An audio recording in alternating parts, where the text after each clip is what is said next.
Hi, I'm in the bookstore right now, and we're all waiting for Meg Cabot, guys.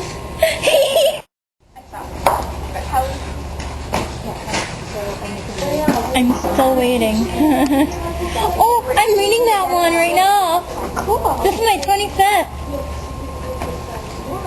What book number are you on by Meg Cabot? I've read all the Princess Diary books and the Meteor books and the Wanting Edward, Where Are You books, and I've read Teen Idol, No American Girl, Ready or Not, and a lot more. Oh, and then I tried to read Nicole. Oh, I said that. I tried to read Nicole this time. I haven't read those yet. Are you a member of the book club? What? Are you a member of the book club? I don't read the book clubs, no, because I'm in the middle of reading my book. 7 o'clock and she ain't here yet. When we go for the signing and stuff, don't get all wild either. For example, you don't want to have someone up to me and go, hey, say no, I'm a big fan from you on YouTube. Like that. Yeah, I know. Just calm down.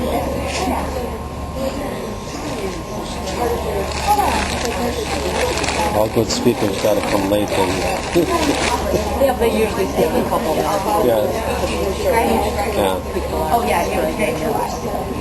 I'm sure she's here.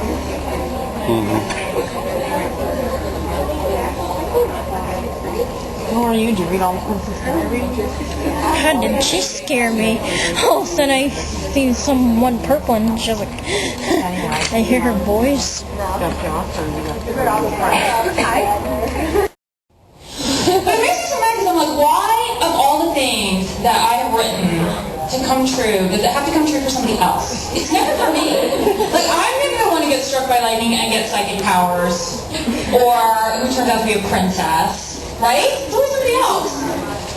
What kind of gift is that? It's Christmas. Anyway. I feel like such a fraud standing up here because, okay, number one, I did not even want to be a writer. I wanted to be a veterinarian. So, loser. Okay? Although in retrospect, this is much better.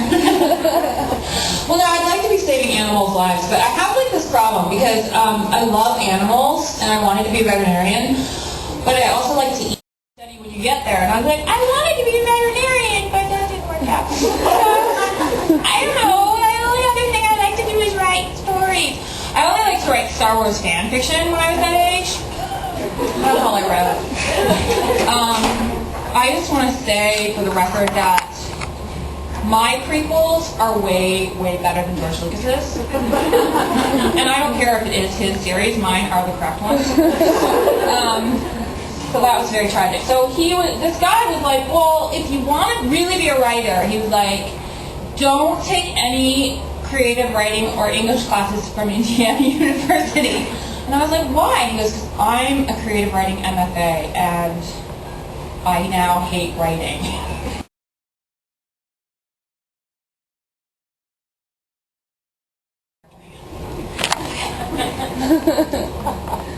I can't believe this.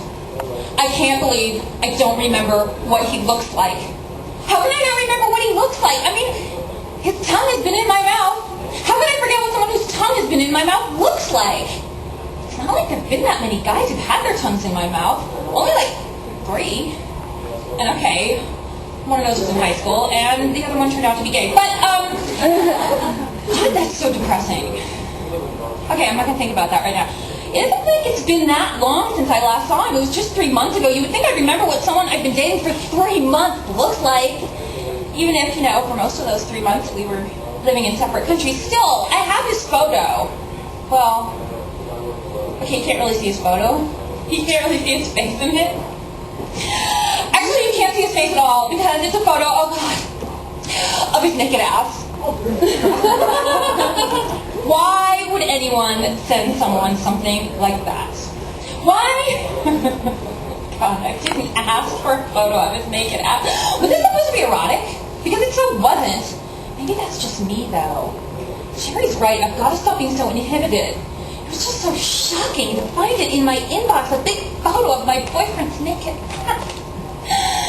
Okay, I know they were just goofing around, and he and his friends, and I know Sherry says it's a cultural thing, and that the British are much less sensitive about nudity than most Americans, and that we should strive as a culture to be more open and carefree like they are. Also, that he probably thought, like most men do, that his ass is his best feature, but still. Okay, I'm not going to think about that right now. Stop thinking about my boyfriend's naked ass. Going to look for him and said he has to be here somewhere. He swore he'd be here to pick me up. Oh my God. That can't be him, can it? Oh no, of course not. Why would he be wearing a jacket like that? Why would anyone be wearing a jacket like that? Unless they're being ironic, or Michael Jackson. He's the only man I could think of who'd wear a red leather jacket with epaulets, who isn't a professional break dancer. It can't be him. Oh, please God, don't let that be him. Okay, so that's him. It is him. I don't want to give it away. Yeah, so that's not a good start. Lizzie is very into fashion. She was a fashion history major, which I was also a fashion history major for a semester. Only she parlayed her whole thing into a major. You could make your own major at my school. So, but I actually have her going to Michigan. But that's because I didn't want people to think it was autobiographical. My lawyers made me do that part. So, yeah, so she has a lot of problems, and you can read about them in this book. And there's going to be a sequel called Queen of Babel in the Big City, in which Lizzie may or may not get a job in New York City. After I got back from Europe, I too moved to New York City.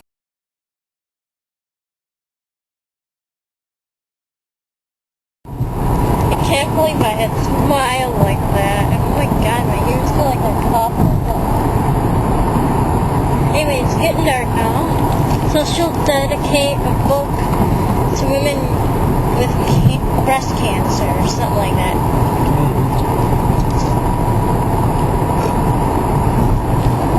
Okay, look how dark it is getting. And I told her about my dream, about her calling me at my house. She goes, oh my gosh, it must have been that ESP thing. I must have been reaching out to you for the book signing. So that was pretty cool. The Meg? What? Meg Cabot? Yeah. That's her name. What did you think of her, Dad? I thought she was really nice, yeah. That's why I like her. Yeah.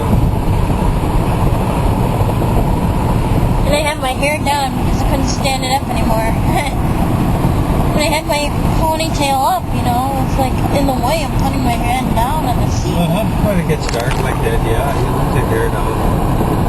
Dad would, but he's got no hair to let down.